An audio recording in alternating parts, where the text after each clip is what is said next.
Oh, hi. Just trying to get the lighting right. There we go. So this is part 2 of my video that I made that got cut off. Sorry about that. The internet literally went out that day. So I was getting into the phase 2 of CellCore's foundational or comprehensive protocol. So we were talking about the different layers and the different products. So basically, the next part of it is knowing when to stop. So if you start passing parasites, what you're going to need to do is stay on this. And what we start introducing is once a month on a full moon, you start introducing the para kit.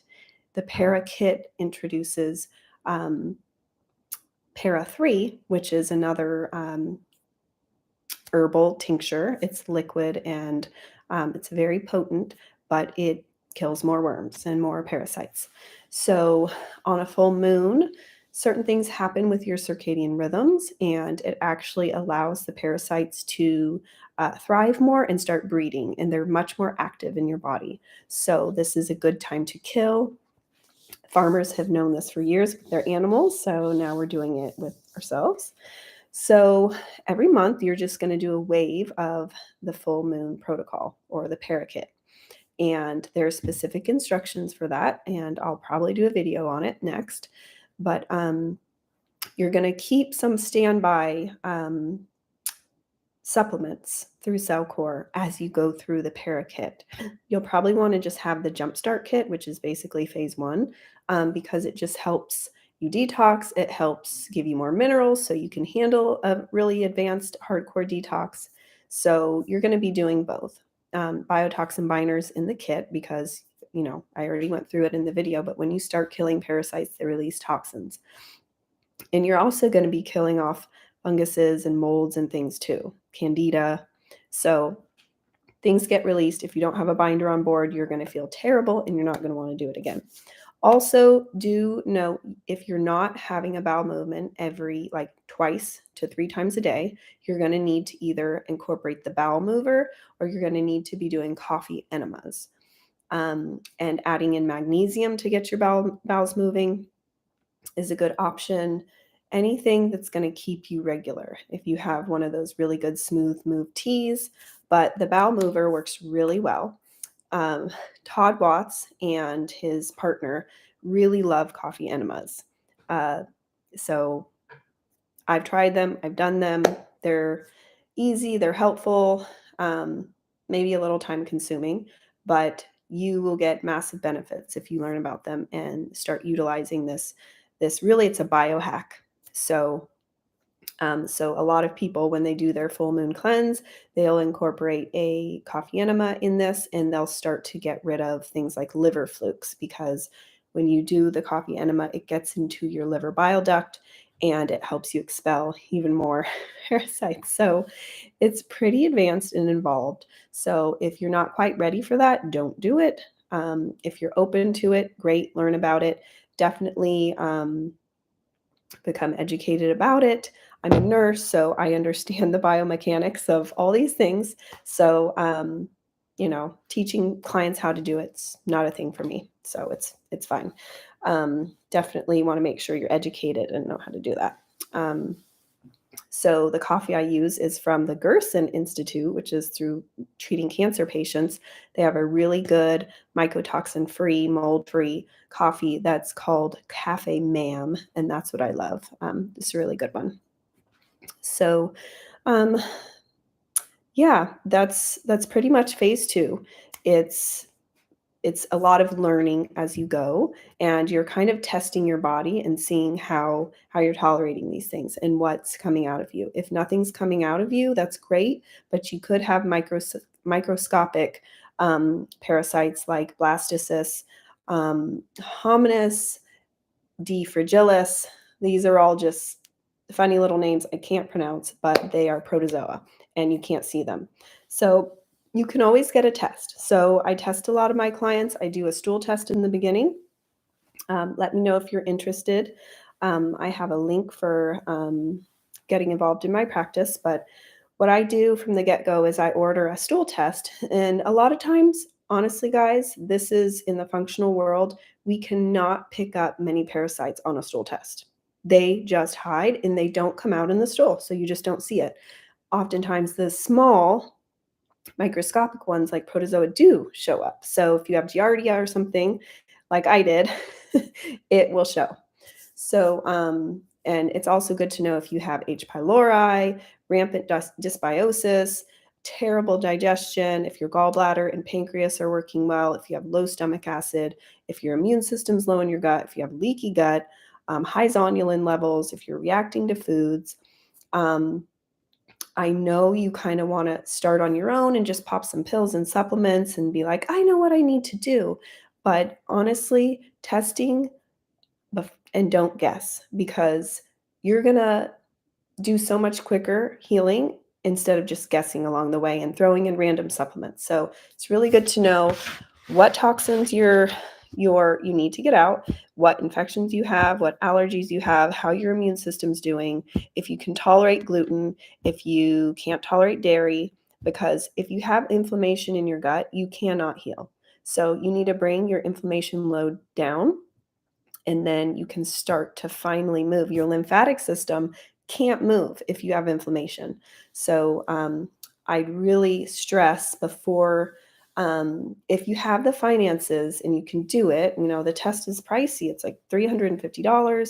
I use Vibrant America and I use Diagnostic Solutions. That's the GI map or the gut zoomer. So I'll do a consultation after we get the results back and give a little protocol. My favorite protocol, honestly, is CellCore, but honestly, we have to add in some other things, uh, often some gut support and things like that. And so I like to tweak things and add in some things if I think it's going to benefit the client.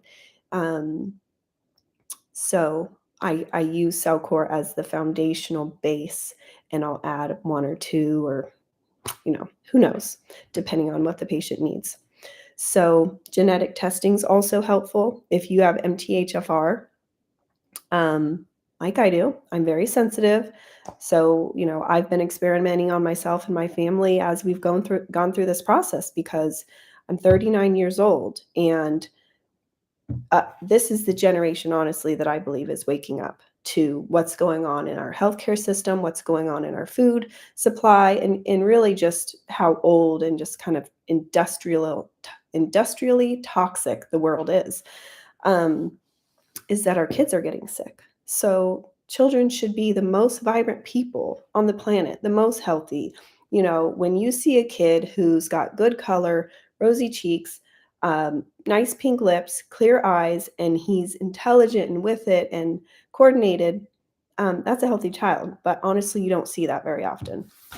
I was a pediatric nurse, and when I worked in peds and I'd see a healthy kid like in normal life, I would really freak out. And I'm honestly still like that way to today, where I see healthy kids, I'm like, oh, good Lord. But I just don't see many really well children. A lot of sensory disorders, a lot of kids on the spectrum, a lot of developmental delay. And this is honestly, I keep saying honestly, this is a passion of mine. You can tell. I want to see healthy kids. So we got to get the moms healthy. We got to get the dads healthy. And so if you can preempt this before you even get pregnant, then your baby's going to be so much healthier. But there's things we can do. Once you've already had a baby, we can help your baby out. We can help you out. So stay out of mold. I'm going to do a video on mold. Mold will take you out. It's not just parasites, okay? It is mold. Mold is the thing that will bring your immune system down and let everything in. It will open the floodgates for Lyme disease, which you do not want to have. If you've been bitten by ticks, please get tested. Get a test for also co-infections, because Bartonella and all these other nasties that go along with Lyme are sometimes actually the worst. So mold and Lyme disease really often go together with parasites. So if you're doing a protocol by yourself, I really highly recommend getting a practitioner. I'd love to help you, but you need to get some testing. Test, don't guess. There are specific supplements that you would need to be on, and CellCore does have a lot of them for Bartonella, for Lyme disease. Okay. Um, so the first step really through all of this, and I'm going to have to backtrack, is go through your house, and you need to know if you have mold. You need to know if your air in your home is healthy for you. It's just like so basic. If you 99% of doctors that you go to will not ask you, how's your house? Do you have any water damage? Is your house moldy? They just won't ask you that. It's not on their grid.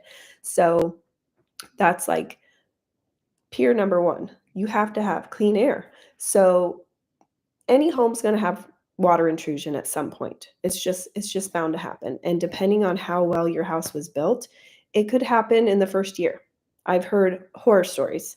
So I don't want to make you paranoid, but you should really, the first step you need to do is get a home mold test. And not just any old test from, Lowe's. You need to get the ERMI test. And I can walk you through this. I have a lot of contacts for people who can even walk you through the remediation process, because honestly, guys, it's a crap show. So you need to find the people who will do it the right way, because you're going to be spending tens of twenties of thousands of dollars to remediate, or you can just move. So you can't heal in a moldy environment. That's the point I want to drive home. You cannot heal when your body's been being bombarded with mycotoxins. It's literally in the Bible. Like, God told us very clearly, if mold's in your home, you need to get it out, or they literally knocked the building down. So that's a whole part of this protocol, really, is evaluating your whole environment. So you got to know if your house is clean. You got to know if your water's clean. Get your water tested, or just go ahead and get reverse osmosis, which honestly, it will strip, your water, kind of make it demineralized. So add minerals back to it. I really like the Kangen water system, but who can afford that? There's a lot of other things out there where you can add hydrogen that make it so much better for you. So think about your water, your air, and your food. That's really simple. If you have a pure house and really clean water, that is like 50% of healing, honestly. And the other half is cleanse your body out from all the other things you've been exposed to. If you have mercury in your mouth, dental amalgams, that's a huge one. It's huge because candida and parasites love, and they're really there to buffer heavy metals. So you've got a constant flow of mercury in your mouth. Don't go to any dentist and get them removed, because that will expose you to a horrendous amount of mercury. You have to go to a biological dentist who will do certain precautions to make sure that you don't inhale and reabsorb all the mercury that they expose you to. So there's a lot there, but the take home for this, really the second part, is you're going to get into the full moon kit, which is called the Para Kit, and you're going to start doing some full moon cleanses and learn how, in fact, how many parasites you might have, and if they're even hidden more in your gallbladder, liver. And that's kind of a deeper work that you need to do. So, which that'll be a whole other topic, but there's some other things you can do to work on your liver and gallbladder. Okay, I hope you enjoyed this. I'm probably going to go back now and make part 1.